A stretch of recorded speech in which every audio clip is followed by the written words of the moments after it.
या महिन्यामध्ये बऱ्याच दिवसापासून तुम्ही अपेक्षित असलेली जी काही गोष्टी असतील, संततीविषयीचा भाग्योदय असेल, तर तो भाग्योदय या महिन्यामध्ये निश्चितपणानं होणार आहे.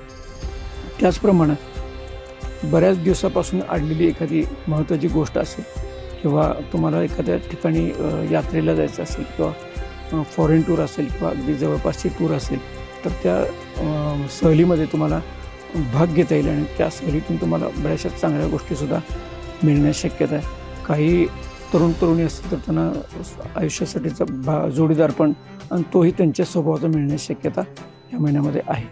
त्याचप्रमाणे आध्यात्मिक क्षेत्रात काम करणाऱ्या लोकांना पण हा राशीचा जो महिना आहे हा अतिशय चांगला आहे.